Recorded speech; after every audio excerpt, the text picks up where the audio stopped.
우리는 여러 싫어하는 사람들이 있는데 그 중에 특별히 배신자를 제일 싫어합니다. 배신자 좋아하는 사람이 있습니까? 없죠. 자고 이래로 배신은 가장 욕먹는 일 중에 하나였습니다. 그런데 오늘 본문에 예수님에 대한 배신이 나옵니다. 오늘은 이 배신에 대해서 이야기를 나누고자 합니다. 많은 사람들이 믿었던 사람에게서 실망합니다. 존경하던 부모님, 사랑하는 배우자, 선생님, 목회자, 또 정치 지도자들, 친했던 친구들의 실상을 알게 되면서 실망을 크게 합니다. 우리가 살아가면서 존경한 대상들로부터 받는 이 실망감과 좌절감을 겪는 것이 우리 인생이라 할 수 있습니다. 그러나 정말 우리를 실망시키는 것은 존경했던 사람들로부터 받는 그런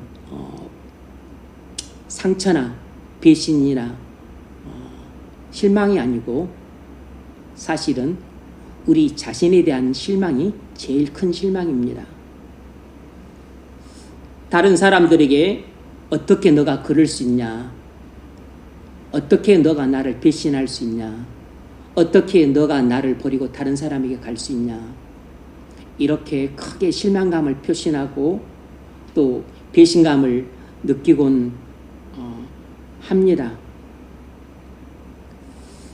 하지만 정작 가장 큰 실망은 믿었던 내가 너무 형편없이 사는 모습, 그러지 않을 것이라고 생각했던 내가 남을 배신하는 모습, 내가 이렇게 충성하리라 결심했던 내가 이렇게 쉽게 허물어지고 예수님을 떠나고 또 하나님을 욕되게 하는 내 모습을 보면서 내 자신에 대해서 이토록 배신감을 느끼고 실망감을 느끼고 좌절하는 경우는 없을 것입니다. 내가 정말로 남을 그렇게 정죄할 때 써먹었던 세상적인 인간이고 속물이고 이적이고 그리고 이렇게 연약해 빠지고 이렇게 나약해 빠진 인간이 바로 나 자신이라는 것을 알게 될 때 나에 대한 실망감은 극도로 달하게 됩니다. 여러분도 자신에 대해서 많이 실망해 봤을 것입니다. 여러분도 자신에 대해서 낙심하고 절망하고 그리고 지금은 더 이상 내 자신에 대해서 어떤 기대도 하지 않은 채 그냥 바다에 떠다니는 부표처럼 그렇게 인생을 살아가는 사람들도 아마 있을 것입니다. 오늘 본문이 이렇게 자신에 대해서 실망하고 낙심하고 그리고 어느새 인생의 목적지를 잃고 바다에 떠다니는 부표처럼 그렇게 방황하는 인생을 살고 있는 사람들이 있다면 오늘 하나님은 바로 여러분에게 이 말씀을 들려주고 싶으시다는 것을 기억하시기 바랍니다. 오늘 본문을 보면 정말 우리를 실망시키는 한 사람이 나오는데 바로 그 이름이 유명한 베드로입니다. 오늘 본문은 베드로가 예수님을 3번 부인한 사건을 다루고 있습니다. 베드로는 예수님이 신문 받으시는 대제사장의 집들에서 예수님을 3번이나 자기 입으로 부인을 합니다. 마지막에는 다른 복음서를 보면 예수님을 저주까지 했다고 나옵니다. 베드로는 예수님을 3번이나 모른다고 부인했던 배신자입니다. 모두가 싫어하는 배신자입니다. 이때 예수님 마음이 어떠했을까요? 그 누구보다도 믿고 사랑하고 아꼈던 제자였던 베드로가 자신을 배신한 것입니다. 예수님의 마음은 이루 실망이 가득 찰 수 없고 그리고 고통스러웠을 것입니다. 그러나 예수님의 마음만 그랬던 건 아니고 실상 배신했던 베드로의 마음은 그 누구보다도 고통스러웠을 것입니다. 누가복음 22장 61절을 보면 이 장면을 조금 더 자세히 설명을 합니다. 베드로가 예수님을 3번 부인했었을 때 예수님께서 돌이켜서 베드로를 보셨다는 기록이 나옵니다. 예수님의 눈과 베드로의 눈이 딱 마주친 것입니다. 그때 베드로가 얼마나 양심의 가책을 받았겠습니까? 3번째 딱 부인했었을 때 예수님이 자신을 딱 쳐다본 것입니다. 베드로의 마음이 칼에 찔린 것처럼 양심의 큰 가책을 받고서 베드로는 밖에 나가 엉엉 울며 통곡을 하게 됩니다. 베드로의 심정이 어땠을까요? 자기가 예수님을 3번이나 모른다고 부인하게 되리라고는 상상도 못했을 것입니다. 자신은 예수님을 위해 죽을 수 있다고 호언장담을 몇 번이나 했습니다. 그런데 자기 입으로 예수님을 모른다고 부인하고 저주까지 한 것입니다. 아마 베드로는 자기가 한 일에 대해서 본인도 믿어지지 않은 채 망연자실했을지 모릅니다. 아마 죽고 싶었을 것입니다. 예수님을 사랑하지 않았기 때문에 부인했던 게 아니에요. 자기도 모르게 두려움이 엄습해서 부인했던 겁니다. 혹시 예수님처럼 붙잡혀 가서 체포되고 고초당할까 봐 부인했던 거지 예수님을 사랑하지 않아서 부인했던 게 아니에요. 베드로가 누굽니까? 자타가 공인한 예수님의 수제자였습니다. 그는 맨 처음 예수님이 그리스도이신 것과 하나님의 아들이시라는 것을 처음으로 신앙 고백했던 제자 중에 제자였습니다. 그는 예수님이 일으키신 가장 놀라운 기적의 목격자였고 예수님의 말씀을 힘입어서 어느 누구도 해보지 못한 바다에 뛰어들어서 갈릴리 호숫가를 걸어 다녔던 기적의 체험자였습니다. 기적을 목도만 한 게 아니고 본인이 기적을 직접 체험을 했던 기적의 체험자였어요. 그런 베드로가 예수님을 모른다고 3번이나 부인했다면, 만약 같은 환경이 주어졌다면 우리는 어떻게 했을까요? 우리는 예수님이 제자라고 인정을 하면서 예수님과 함께 고초를 받았을까요? 저 같았으면 베드로와 똑같이 예수님을 모른다고 부인하고서 고개를 돌렸을 것입니다. 베드로가 예수님을 부인한 순간 베드로를 돌아보신 예수님은 눈으로 무슨 말씀을 하셨을까요? 네 놈이 그렇게 허풍을 떨 때 내가 진작에 알아봤다 이놈아. 네를 믿은 내가 바보 멍충이다. 너 같은 놈은 이제 나한테서 영영 떨어져 가라. 이제 꼴도 보기 싫다. 썩 꺼져라. 이렇게 분노와 책망과 정죄의 눈으로 바라보셨을까요? 그렇지 않았을 것입니다. 왜냐하면 예수님은 이미 베드로가 자기를 3번이나 부인할 것을 이미 알고 계셔서 마가의 다락방에서 최후의 만찬 때 예수님은 베드로에게 이미 그것을 사전에 경고를 하셨던 인물입니다. 요한복음 13장 38절 예수께서 대답하시되 네가 나를 위하여 내 목숨을 버리겠느냐? 내가 진실로 진실로 내게 이르노니 닭 울기 전에 네가 3번 나를 부인하리라. 정신 차리세요. 베드로처럼 되지 않으시려면.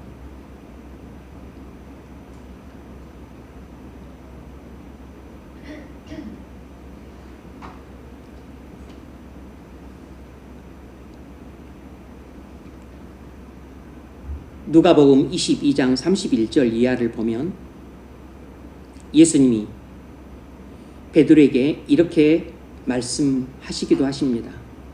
시몬아 시몬아 보라 사단이 밀가루듯 하려고 너희를 청구하였으나 그러나 내가 너를 위하여 내 믿음이 떨어지지 않기를 기도하였노니 너는 돌이킨 후에 내 형제를 굳게 하라.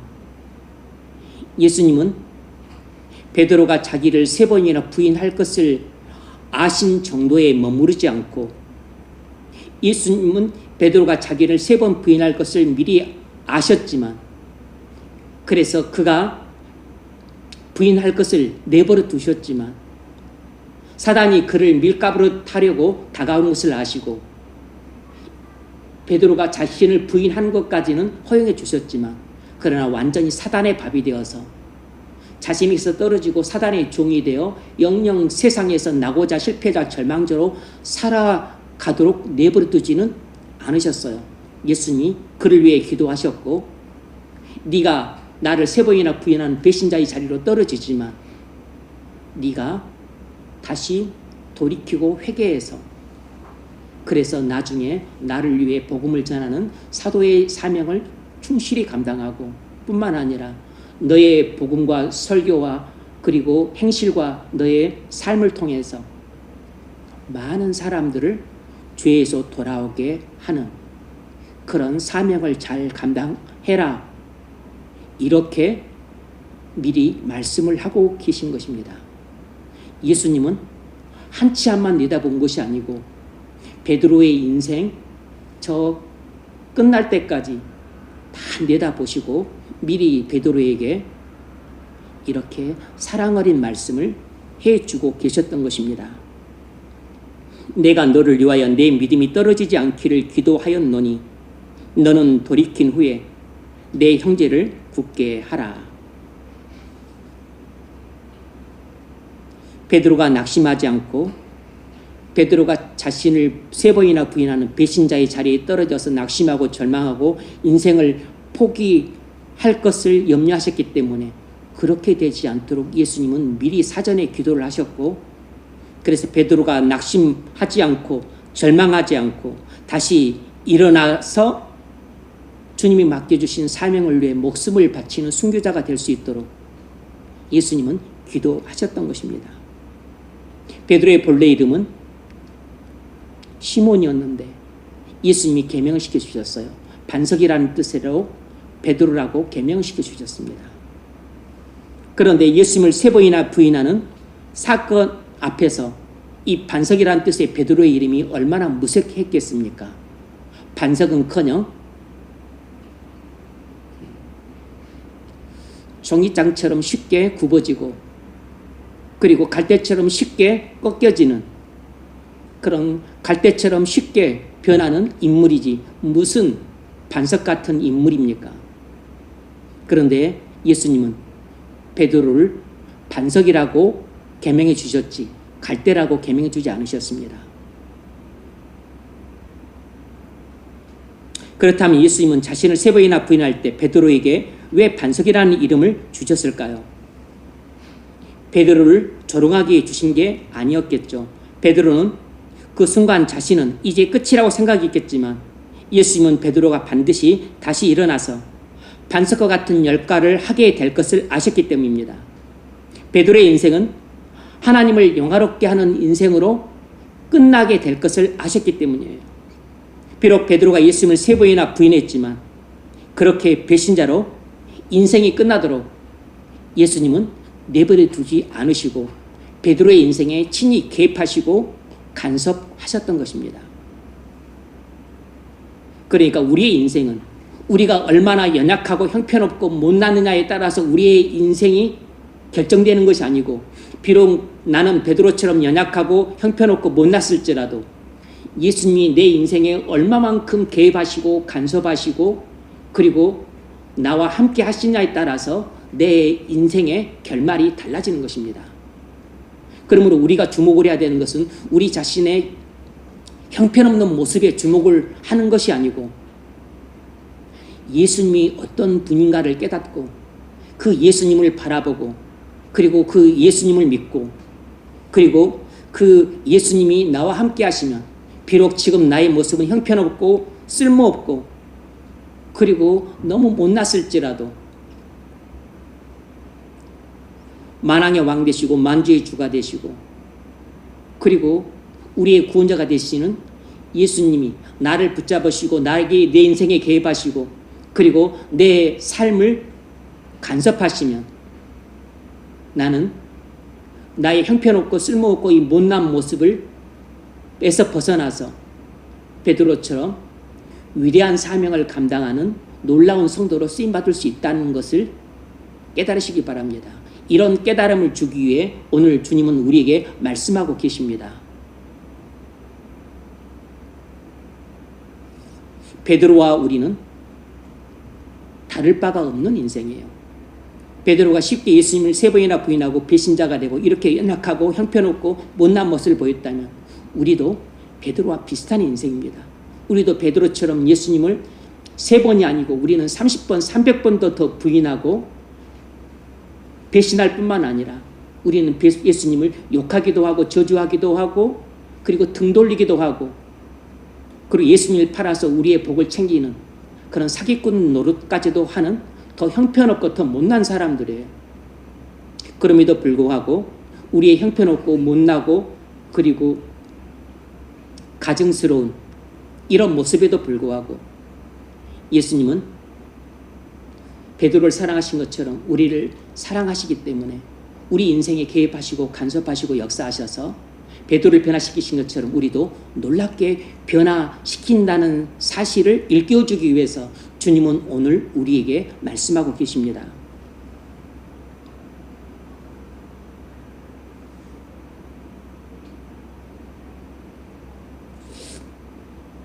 베드로가 예수님을 부인했을 때 예수님은 실망과 분노가 아니고 베드로가 절망해서 자포자기할 것을 도리어 염려하셨습니다. 예수님은 베드로가 얼마나 의욕심이 강했고 주님을 사랑했는지 잘 알고 계셨습니다. 그래서 자기 입으로 예수님을 3번이나 부인했다는 사실 때문에 베드로가 자신을 혐오하여 인생을 자포자기할 수도 있었습니다. 그래서 베드로가 예수님을 부인하는 순간 예수님은 베드로에게 나는 네가 이렇게 될 걸 이미 다 알고 있었다. 그래서 베드로가 회개하고 용서를 구하지도 않았지만 이미 예수님은 베드로에게 눈으로 통해서 메시지를 정하고 계셨던 것이에요. 베드로야, 나는 너의 모든 죄를 이미 다 용서했다. 나는 여전히 너를 사랑한다. 너는 나를 모른다고 3번이나 부인하고 나하고 관계를 끊었지만 나는 너를 영원한 팔로 너를 붙잡고 있다. 너는 내게서 도망갈 수 없다. 나는 너를 결코 버리지 않을 것이다. 라는 메시지를 담아서 예수님은 따뜻한 사랑의 눈길로 자신을 모른다고 3번째 부인했던 예수님의 베드로의 눈을 바라보면서 말씀을 하고 계셨어요.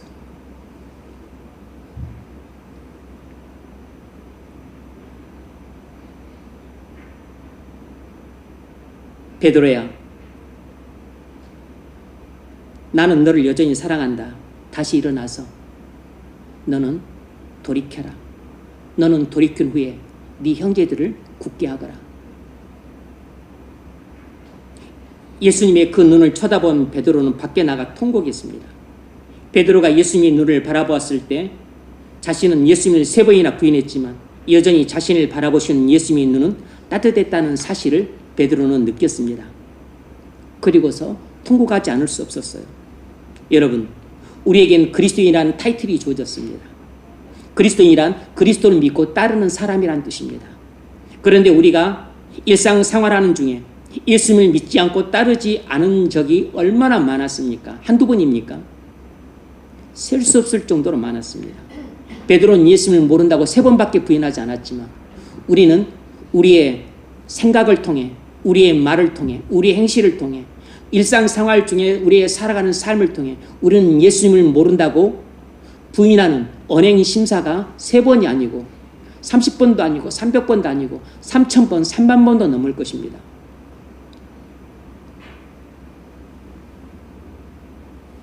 예수님을 믿지 않고 그 말씀을 따르지 않는 것이 예수님을 부인하는 것입니다. 꼭 말로 부인해야 부인한 것입니까? 사람들 앞에서 예수님을 믿지 않는 사람들처럼 우리가 말하고 행동한 적이 한두 번입니까? 또 마치 예수님을 믿지 않는 사람들처럼 얼마나 날마다 습관적으로 죄를 짓고 악을 행하고 허물 가운데 살고 있습니까? 심지어 예수님을 믿지 않는 사람들도 저지르지 않는 끔찍한 죄악을 우리가 한두 번 저질렀습니까? 그래서 우리는 우리의 행위로 예수님을 3번, 30번, 300번도 넘게 부인했잖아요. 사단은 우리의 이런 예수님을 부인했던 말과 생각과 행동들과 악함들을 들추어내서 우리를 고소합니다. 그러나 예수님은 우리가 아무리 예수님을 배반하고 부인하고 저주해도 우리를 버리지 않으신다는 사실입니다. 요한복음 6장 39절 나를 보내신 이의 뜻은 내게 주신 자 중에 내가 하나도 잃어버리지 아니하고 마지막 날에 다시 살리는 이것이라. 나를 보내신 이의 뜻은 내게 주신 자 중에 내가 하나도 잃어버리지 아니하고 마지막 날에 다시 살리는 이것이니라. 예수님은 말씀하십니다. 낙심하지 마라. 나는 너를 위해 피를 흘렸다. 너의 모든 죄를 지고 내가 십자가에서 죽었다. 그러면 내가 너와 함께하리라. 그러면 너는 반드시 나를 위해 살게 될 것이다. 예수님을 부인해도 좋다는 말이 아닙니다. 예수님이 우리를 결코 버리지 않으시기 때문에 우리가 어떤 패배를 하고 어떤 실패를 해서 지금 주저앉아 낙심하고 방황하고 자포자기한 상태에 있다면 결코 나를 버리지 않고 포기하지 않고 영원한 팔로 붙잡고 계시는 예수님을 바라보라는 것입니다. 지금 예수님을 부인하는 사람처럼 살고 지금 예수님을 배신한 처럼 살고 있는 사람이 있다면 내가 아무리 예수님을 부인하고 배신할지라도 이 배신자인 나를 사랑해서 결코 버리지 않으시고 결코 포기하지 않으시는 예수님이 여러분과 함께 하신다는 사실을 예수님은 오늘 본문을 통해 여러분에게 꼭 말씀하고 싶으셨던 것입니다. 그러니까 오늘 본문을 통해 예수님은 베드로와 같이 예수님을 부인하고 살아가는 배신자 같은 우리 자신의 모습도 보라고 말씀하시지만 그보다는 이렇게 3번이나 부인하고 배신자로 인생으로 전락한 베드로를 예수님은 영원한 팔로 붙잡으시고서 결코 포기하지 않고 결코 버리지 않고 결코 그를 배신자라고 발로 걷어차 버리지 않으시고 그를 영원히 용서하시고 영원히 사랑하시고 그리고 영원히 품에 거두시는 예수님의 그 넓은 마음, 따뜻한 사랑, 그리고 한없이 용서하시는 그것을 보라고 말씀하시는 뜻이 훨씬 더 강합니다.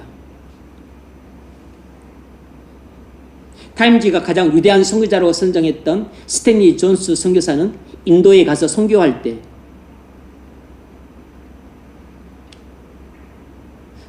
그 인도 사람들이 미개하잖아요. 그래서 얼마나 그 인도 사람들에게 헌물이 많았겠습니까? 그럼에도 불구하고 그 미개한 사람들의 그 허물을 이 스탠리 존스가 감싸주고 품어주고 아무런 허물도 않고 그들과 함께 일하고 또 그들에게 복음을 전하고 또 그들을 용서하고 사랑하고 품어주고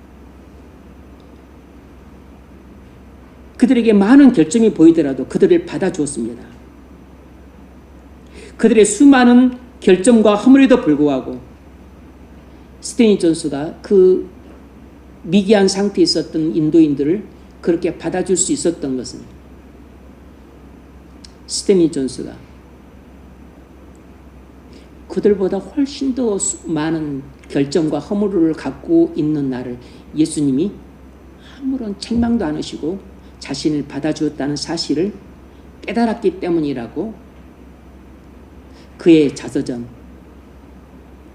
순례자의 고백이라는 책에서 말을 했습니다. 스탠리 존스는 자기가 평생 이 성경 구절을 붙들고 사역을 했다고 했습니다.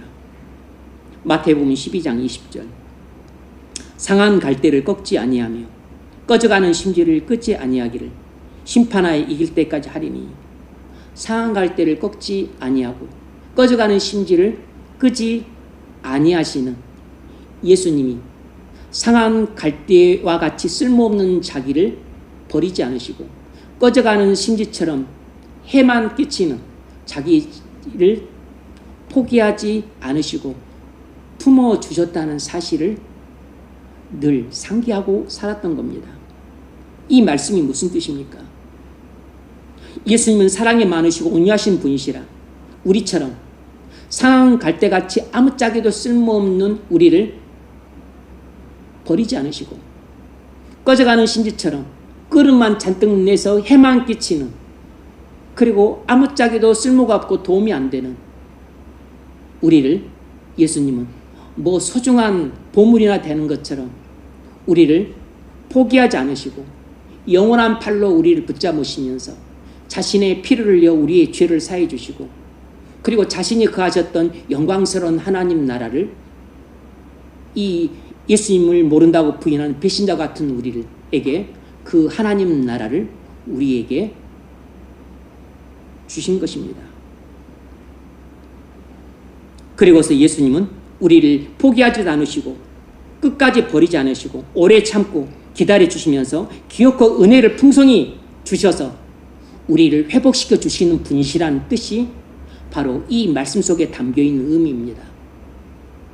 상한 갈대를 꺾지 아니하시고 꺼져가는 심지를 끄지 아니하시기를 심판하여 이길 때까지 하리니 언제까지 그렇게 우리를 품어주신다는 것입니까? 주님 재림하시는 날까지 우리를 오래 참고 그리고 끝까지 포기하지 않고 버리지 않고 기다려 주시면서 우리에게 은혜를 베푸셔서 우리를 회복시켜 주신다는 것입니다. 여러분, 오늘 우리 모두에게 이 말씀이 필요합니다. 상황할 때를 꺾지 아니하시고 꺼져가는 심지를 끄지 아니하시기를 심판하여 이길 때까지 하리니 우리가 베드로처럼 예수님을 모른다고 3번, 30번, 300번, 3000번이 넘도록 부인하며 살아가고 있는 배신자요, 실패자요, 그리고 절망자요, 그리고 아무짝에도 쓸모없는 상황 갈대와 같은 존재가 바로 우리라는 사실을 먼저 보셔야 됩니다. 그러나 거기서 머물면 안 되고 그보다 더 중요한 것은 상황 갈대처럼 아무짝에도 쓸모없는 존재지만 예수님은 우리를 포기하지 않으시고 꺼져가는 심지처럼 끓음만 내서 해만 끼치고 가정에도 직장에도 나라에도 교회에도 그리고 오히려 해만 끼치는 존재인 우리를 무슨 소중한 존재나 되는 것처럼 우리를 받아주시고 품어주시고 오래 참으시고 기다려주시고 그리고 은혜를 풍성히 베풀어 주셔서 우리를 기어코 회복시키셔서 하나님 나라에 들어가도록 우리를 용서하시고 사랑하시고 온유함으로 품어주시는 분이 바로 예수님이라는 것을 보도록 우리의 눈을 열어주고자 하십니다. 예수님은 정말로 이런 분이실까요? 그렇습니다. 예수님이 부활하신 후에 베드로는 예수님을 계속해서 뵙기가 부끄러워서 자기도 낯짝이 있기 때문에 예수님을 3번이나 모른다고 부인했던 처지라 민망하고 그리고 또 수치스럽고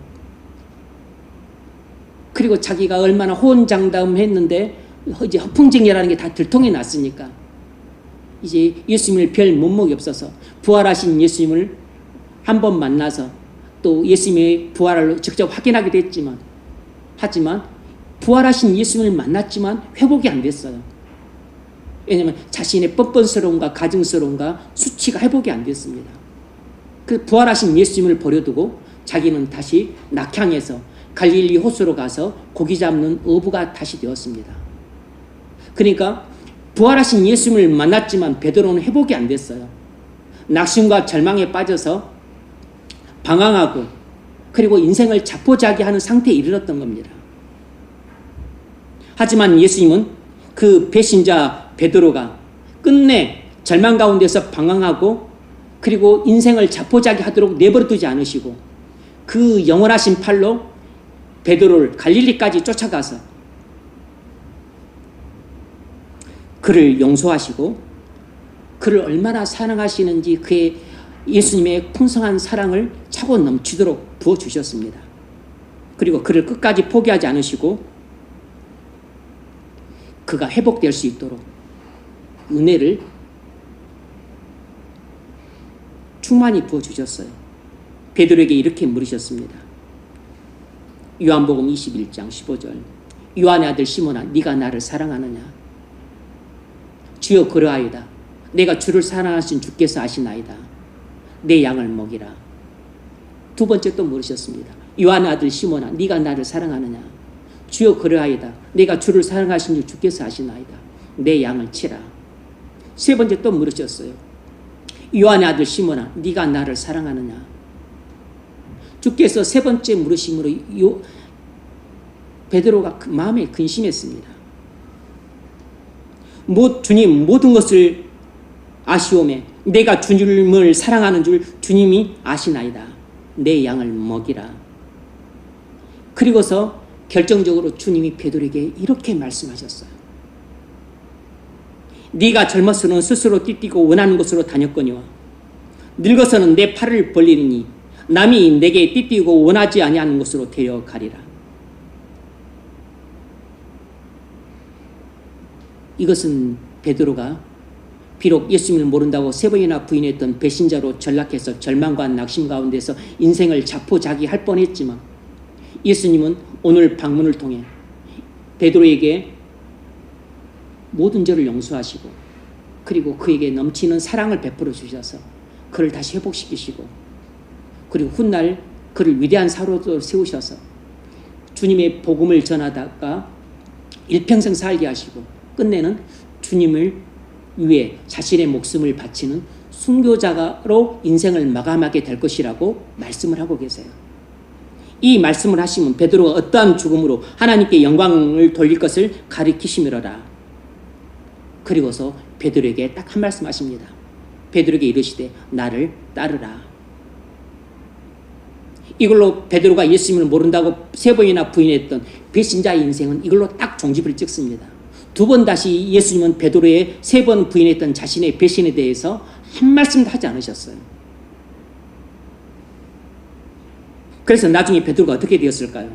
성령의 부으심을 받고 놀라운 사역을 감당했습니다. 한 번 설교하면 3,000명이 회개하고 또 설교하면 5,000명이 회개하는 놀라운 회심의 역사와 구원의 역사가 일어났습니다. 그러다가 감옥에 들어가서 생고생도 했습니다. 그러다가 마침내 주 68년 로마의 화재 사건이 있고 네로가 로마에 있는 그리스도인들에게 그 화재 방화범이라는 누명을 씌워서 로마에 있는 그리스도인들을 잡아 죽일 때 베드로가 그 박해를 네로의 박해를 피해서 로마를 빠져나오다가 또 거기서 부활하신 주님을 또 만났습니다. 주여 무슨 일입니까? 네가 로마에 있는 그리스도인을 두고 도망치니까 내가 다시 로마에 가서 또 십자가에 못 박아 죽어야 되겠다. 그 말씀을 하시니까 베드로가 또 통곡을 하고 다시 돌아서서 로마에 가서 주님 대신 십자가에 거꾸로 못 박혀 죽게 됩니다.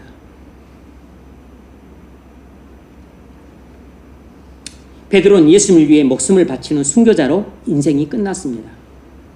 배신자가 순교자가 되었어요. 여러분, 자신을 실패자로 생각하십니까? 우리는 자신을 실패자로 생각할 때가 되게 많습니다. 우리는 죄 사회에서 많이 지기 때문에 우리는 우리 자신을 패배자라고 생각할 때가 많아요. 자신에 대해서 많이 실망하고 있습니까? 계속되는 패배와 실패 때문에 주저앉아 뭘 어떻게 해야 될지 몰라 괴로운 마음으로 살 때가 많죠. 하나님께서 나를 쓰실 것이라고 도무지 믿어지지 않습니다. 그렇다면 베드로를 보시기 바랍니다. 베드로는 배신자였고 실패자였지만 배신자와 실패자로 인생이 끝나지 않았습니다. 착하고 충성된 종으로 변화되었고 끝내는 순교자로 인생을 놀랍게 마감했습니다. 베드로의 인생은 수치에서 영광으로 끝났습니다. 주님은 그 바다보다 넓은 마음으로 베드로의 수많은 죄를 용서하시고 그리고 사랑을 넘치도록 부어주시고 그리고 그 따뜻한 온유함으로 배신자를 순교자로 바꾸시는 분이십니다. 주님은 용서와 사랑과 온유함으로 배신자를 순교자로 바꾸시는 분이세요. 패배자를 승자로 바꾸시고 그리고 실패자를 충성된 종으로 바꾸십니다. 예수님은 약한 자들, 비틀거리는 사람들, 죄인들을 다그치지 않으시고 정죄하고 책망하고 그리고 욕하면서 그들을 발로 걷어차 버리지 않습니다. 오히려 이런 우리를 오래 참으시고 기다려주시고 기어코 힘을 불어 넣어 주셨습니다. 그래서 우리를 패배자가 아닌 승리자로 만드십니다.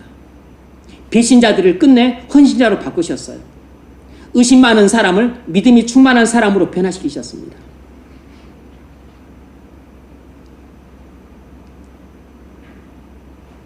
바울은 예수 믿는 사람을 때려잡아 죽이는 폭행자였습니다.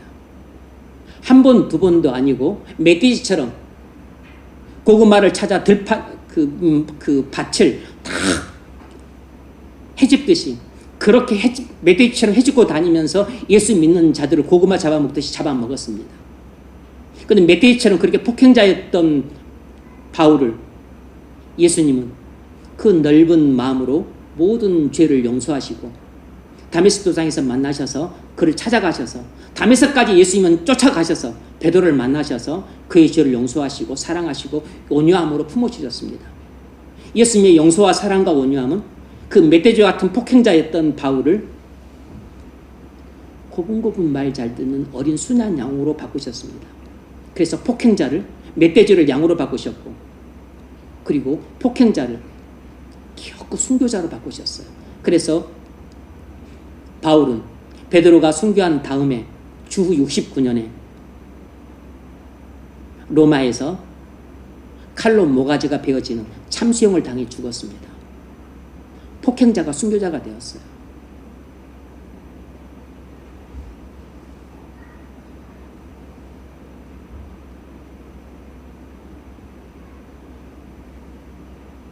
이처럼 예수님은 배신자를 헌신자로 바꾸십니다. 폭행자를 순교자로 바꾸시는 분이세요. 의심 많은 사람을 믿음이 충만한 사람으로 변화시키셨습니다. 자기 살겠다고 예수님을 버리고 도망쳤던 사람들을 예수님을 위해 목숨을 바치는 순교자로 승화시키셨습니다. 예수님은 우리가 못나고 형편없고 쓸모없다고 버리시는 분이 아니고 못나고 형편없고 쓸모없는 우리를 훌륭한 성도, 위대한 사도, 그리고 놀랍게 자신보다 주님을 더 사랑하는 순교자로 바꿔내시는 분이십니다. 예수님은 우리가 패배자요, 그리고 실패자요, 배신자라고 해서 포기하고 버리고 걷어차는 분이 아니고 반드시 은혜를 주셔서 우리를 변화시키시는 분입니다. 그래서 우리를 승리자요, 그리고 성공자요, 그리고 충성된 자요, 그리고 순교자로 우리를 승화시키시는 분이세요. 베드로는 스스로 노력해서 회복한 것이 아니고 예수님이 갈릴리까지 쫓아가서 그를 만나 회복시켜 주셨습니다. 예수님은 다메섹까지 쫓아가서 바울을 만나 바울을 회복시켜 주셨어요. 베드로가 변화되었다면 우리도 변화될 것입니다. 우리의 생명이신 예수님께서 그렇게 해주실 것입니다. 오늘 이 시간 여러분의 마음에 여러분의 삶이 실패라고 느끼고 스스로에 대해서 실망하고 하나님께서 여러분을 써주실 것이라고 믿지 않는 사람들이 있다면 오늘 베드로에게 역사하셨던 예수님께서 여러분에게도 똑같이 역사하시기를 바랍니다. 우리는 우리 자신에 대해 좌절감 때문에 무너질 때가 한두 번이 아닙니다. 10번, 100번도 넘어요. 100번 뿐이겠습니까? 200번, 300번, 1000번도 넘을 것입니다. 은밀한 죄, 드물이 조절이 되지 않는 감정, 우리 속에서 끊임없이 일어나는 그 분노, 그리고 불타오르는 욕망, 그리고 마음속에 돈에 대한 탐심, 그리고 자기만 편하려고 하는 그 이기심, 남을 쉽게 미워하는 그 분노와 증오심, 다른 사람을 정죄하는 그 정죄, 탁월한 게으름, 우리 속에는 선한 것이 하나도 없다는 것을 느낄 때 우리는 우리 자신에 대해 실망을 넘어서서 절망을 하게 됩니다. 이러고도 내가 그리스도인가 의심될 때가 한두 번이 아니에요. 여러분, 바로 지금이 우리가 이 말씀을 붙잡을 때입니다. 마태복음 12장 20절, 상한 갈대를 꺾지 아니하시고 꺼져가는 심지를 끄지 아니하시기를 심판하여 이길 때까지 하리니. 우리 자신이 어떤 존재인가를 알아야 됩니다. 첫 번째. 그러나 그보다 더 중요한 것은, 이것보다 더 중요한 것은 주님이 어떤 분인가를 알아야 돼요. 그래야만 우리가 실망해서도 일어설 수 있고, 우리가 절망에 빠졌을 때에도 소망을 가질 수 있고, 우리가 패배자요, 실패자요, 배신자요, 그리고 악하고 게으른 종이고 끔찍한 죄를 저지른 흉악한 죄인일지라도 우리는 주님이 어떤 분인지를 알았지만 주님에 대한 믿음을 놓지 않고 우리는 회복될 수 있습니다. 설사 내가 주님을 붙잡았던 손을 놓을지라도 주님의 영원하신 팔이 나를 붙잡고 계시므로 주님은 나를 결코 포기하지 않습니다. 주님은 나를 끝까지 버리지 않으신 분이세요.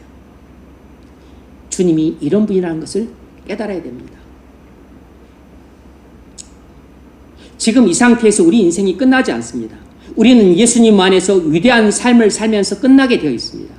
왜냐하면 예수님이 승리자이시기 때문입니다. 내가 세상을 이겼노라. 예수님이 내 생명이시고 주님이시면 비록 내가 연약하고 쓸모없을지라도 내 안에 계신 예수님 때문에 나는 연약하고 쓸모없는 인생으로 끝나지 않고 반드시 예수님은 나를 은혜를 부어주셔서 회복시키심으로 베드로처럼 인생의 전화위복을 얻게 될 것입니다. 황골탈퇴하는 인생으로 변화될 것이에요.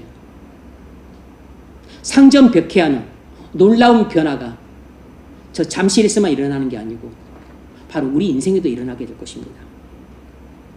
예수님께서 막연히 우리를 변화시켜 주실 것이라고 그렇게 말씀하지 않았습니다. 예수님이 우리를 변화시키는 도구는 딱 하나입니다. 말씀을 통해서 그 성령을 역사를 통해 말씀을 통해서 성령으로 말미암아 우리를 변화시키십니다. 그래서 실패자였던 베드로를 비롯한 제자들에게 성령을 기다리라고 말씀하셨던 것이에요. 베드로만 실패자가 아닙니다. 베드로는 대놓고 예수님을 부인했던 배신자였지만 나머지는 다 예수님이 십자가에 못 박혀 죽으실 때 요한을 제외하고 나머지 모든 제자들은 자기 한 목숨 살겠다고 십자가에 달려 돌아가신 예수님을 버리고 자기 살겠다고 다 도망쳤던 도망자들입니다. 그런데 그 배신자들과 도망자들 무리에게 예수님은 도망자들과 배신자들은 다 나를 떠나라. 꼴도 보기 싫다.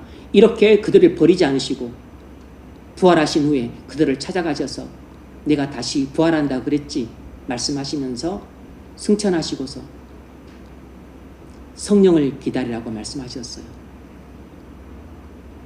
그러면서 이렇게 약속하셨습니다. 성령이 너에게 임하시면 너희가 권능을 받고 예루살렘과 온 유대와 사마리아 땅끝까지 이르러 내 증인이 되리라. 이 한 약속의 말씀만 남겨주시고 승천하셨습니다. 그 말씀을 붙들고 120문도가 마가의 다락방에 모여서 성령이 임할 때까지 기도를 하며 성령이 부어지기를 기다렸던 거죠. 그래서 성령을 주시는 것이 우리를 승리자가 되게 하시는 하나님의 방법입니다. 성령을 제가 받았지만 저는 실패자처럼 살아가는데요. 잘못 살고 있는 것이죠. 우리가 성령을 받았다고 되는 건 아니고 성령 충만함을 받아야 됩니다. 사실상 모든 우리의 문제 해결책은 이 성령 충만함에 있어요. 좀 더 강하게 말하면 성령의 부심을 받는 데 있습니다. 어노인팅이 있어요. 베드로는 마음만 먹으면 할 수 있을 줄 알았습니다. 결심하면 될 줄 알았습니다. 근데 막상 부딪혀 보니까 마음이 있어도 안 되고 결심을 해도 결심이 무너지는 것입니다. 주님을 사랑하면 될 줄 알았는데 주님을 사랑해도 해보니까 안 되는 것이 있다는 걸 알았습니다. 베드로가 예수님을 모른다고 부인했었을 때 주님을 사랑하지 않았던 게 아니에요. 사랑했었습니다. 사랑했지만 막상 체포와 구금과 구타와 그리고 죽음이라고 하는 앞에 섰을 때 두려움이 연습하니까 주님을 사랑하는 마음도 두려움을 이겨내지 못했던 것이에요. 베드로는 정말 하나님이 주시는 성령이 자기에게 임하지 않고서는 아무것도 할 수 없다는 것을 자신이 3번 예수님을 부인하고 나서야 절실히 깨달았습니다. 베드로에게 성령의 능력을 힘입는다는 것은 베드로에게 있어서는 살고 죽는 문제였어요. 마음이 있어도 안 되고 결심해도 안 되고 주님을 사랑해도 안 되는 것입니다. 베드로는 이것을 본인의 3번을 부인하는 배신 행위를 통해서 본인이 뼈저리게 깨달았어요. 그래서 베드로는 성령을 받기까지 기다리는 것이 열흘이 문제가 아니고 100일이 문제가 아니고 그는 10년이라도 기다렸을 것입니다. 우리의 문제도 내가 연약하고 형편없고 허물이 많고 그리고 태생적으로 인내심이 부족하고 그리고 태생적으로 배신자의 기질을 갖고 태어났기 때문이 아니고 우리가 아무리 마음이 있고 결심을 하고 주님을 사랑해도 이것으로는 주님을 위해 살 수가 없어요. 주님을 위해 착하고 충성된 종으로 일관되게 헌신하는 삶을 살 수 없습니다. 우리의 실패를 통해 이것을 깨달아야 돼요. 우리의 패배를 통해 이걸 깨달아야 됩니다. 우리에게도 베드로와 똑같이 우리 마음이 있어도 안 되고 결심을 해도 안 되고 주님을 사랑해도 안 되는 것입니다. 내게 필요한 것은 바로 성령이에요. 성령 충만을 받는 것이 내게 필요한 것입니다. 성령 충만을 받기까지는 나는 10일을 기다릴 뿐만 아니라 100일도 기다릴 수 있고 1년이 아니고 10년도 기다릴 수 있고 20년도 기다릴 수 있고 30년도 기다릴 수 있는 것입니다. 성령의 부음을 받아야 돼요. 오직 성령이 내게 임하시면 내가 권능을 받고 예루살렘 온 유다 사마리아 땅까지 내 증인이 되리라. 성령의 부으심을 받아야 됩니다. 그러니까 성령의 부으심을 받기까지는 나는 1년을 기다릴 수도 있고 10년을 기다릴 수 있고 20년, 30년도 기도하면서 기다릴 수 있어야 됩니다.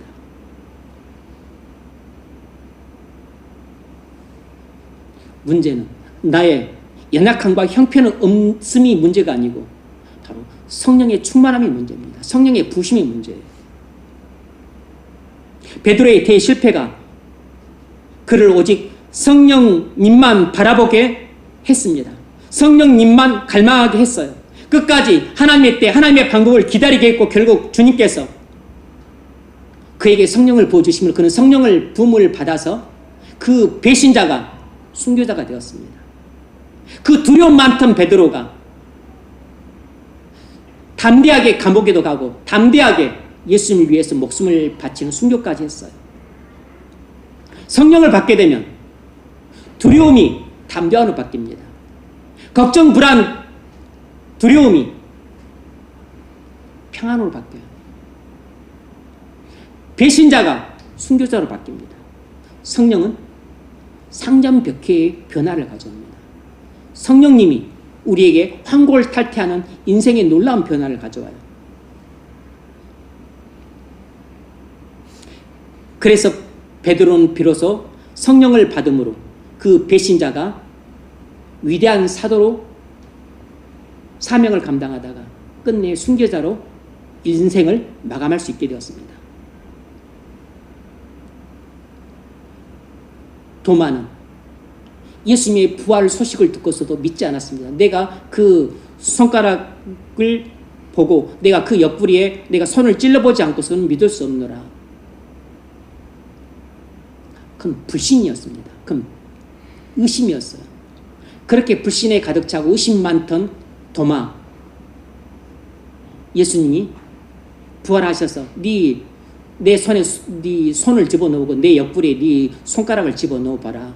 그리고 믿음 없는 자가 되지 말고 믿는 자가 되라고 예수님이 부드럽게 타이르듯이 꾸짖으셨지만 예수님은 그 의심 많은 도마를 버리지 않으셨습니다. 저렇게 의구심이 많은 놈이 어떻게 나의 사도가 되랴 하고서 그를 포기하지 않으셨어요. 예수님은 바다보다 넓은 마음으로 그의 죄를 용서하셨고 허물을 덮어주셨고 그리고 그에게 은혜를 풍성히 부어주심으로 그의 의심을 확신으로 변화시키셨습니다. 그래서 그 의심 많던 도마가 그 하나님의 은혜를 받고 성령의 부으심을 받고서 위대한 사도로 인도에 가서 복음을 전하고 사역하다가 마침내 인도에서 순교를 합니다. 마가가 누굽니까? 베드로와 바나바와 함께 1차 선교여행을 떠났다가 너무 고생이 심했어요. 제대로 먹지도 못하고 마시지도 못하고 쇠가 빠지게 고생만 하다가 아이고 나는 요런 삶 못 살겠다 하고서 도망쳐 버렸습니다. 한참 선교여행을 하고 있는데 나중에 그 이탈해가지고 도망쳐 버렸어요. 이렇게 신앙 여정에 나고자 했던 이 마가를 한때 바울도 믿을 수 없다 그래서 2차 선교여행 때는 동반을 불허했습니다. 바나바와 대판 싸웠어요. 그랬던 마가가 나중에 돌이켜서 회심을 합니다. 그리고 바울의 훌륭한 동역자가 되어 주었고, 그리고 베드로의 동역자가 되어서 베드로에게 통역을 해주고, 그리고 베드로를 영적인 스승처럼 모시고 사역을 하다가 베드로의 순교를 받죠. 그리고서 나중에 그가 마가복음서, 복음서 중에 맨 처음 쓴 거, 대략 주후 69년경에 기록되었다고 알려진 마가복음서를 집필하기도 하지 않았습니까? 그리고서 알렉산드리아에서 그가 복음을 전하다가 순교를 당합니다. 이 신앙의 낙오자가 예수님을 위해 목숨을 바치는 순교자로 인생을 마감을 해요. 여러분, 이것이 하나님의 놀라운 복입니다. 우리의 삶의 실패가 내게 있는 절망이 내 삶 속에서 여러 번 반복되었던 패배, 실패, 절망, 낙심, 방황, 이 모든 것들이 도무지 내 힘으로는 안 된다는 것을 깨닫게 함과 동시에 오직 주님이 주시는 은혜로만 가능하고 오직 성령으로만 가능하다는 그 절대적인 확신으로 변화될 수 있기를 바랍니다. 주님은 우리의 수많은 패배, 우리의 수많은 실패, 우리의 수많은 낙심과 절망, 이것을 아무짝에도 쓸모없는 쓰레기로 버리지 않으시고 이것을 어떻게 전화해 보시겠느냐면 우리 자신에 대한 신뢰를 전적으로 버리고 자기를 부인하고 오직 주님만이 나를 새롭게 하실 수 있고 오직 주님이 부어주시는 성령을 통해서만 내가 놀랍게 배신자가 순교자로 변화될 수 있고,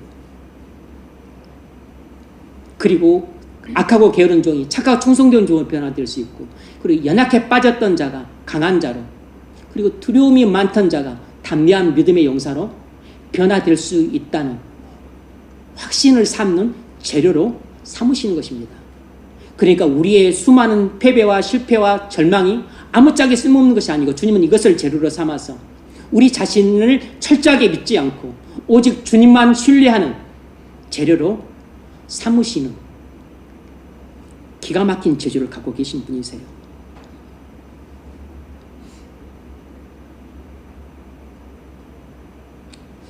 말씀을 맺겠습니다.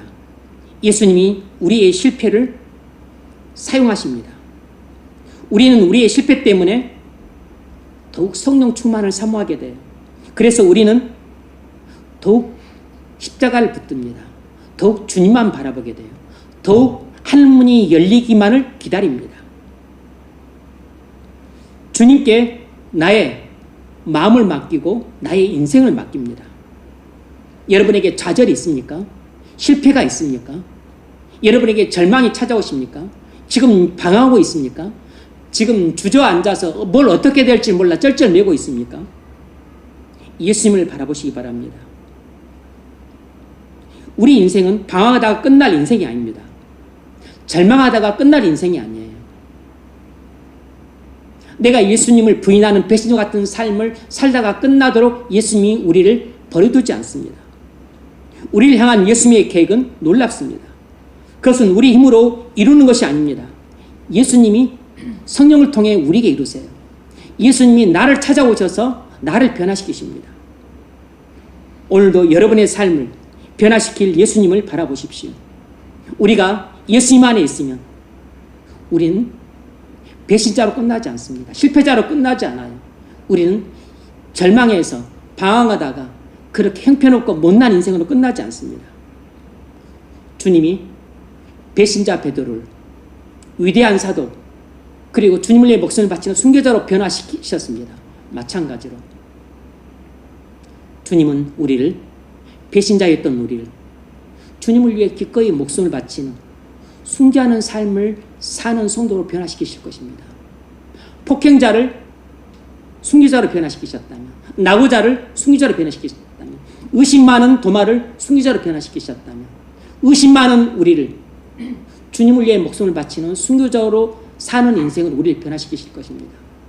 우리가 그렇게 미워하고 분노가 많고 그리고 언어 말로 폭력을 저지르는 이런 폭행자라면 나 할지라도 주님은 우리를 주님을 위해 일평생 충성하고 헌신하고 살다가 순교자와 같은 인생으로 우리를 변화시키실 것입니다. 그러므로 먼저는 우리가 베드로와 똑같은 예수님을 3만 번도 넘게 부인하며 삶을 살았던 배신자였다는 사실을 보실 뿐만 아니라 이 배신자도 순교자로 변화시키시는 주님의 놀라운 은혜의 능력 그리고 성령을 통해서 우리를 변화시키신다는 그 말씀의 약속을 붙잡으시기 바랍니다. 이런 놀라운 은혜가 있기를 주의 이름으로 축원합니다.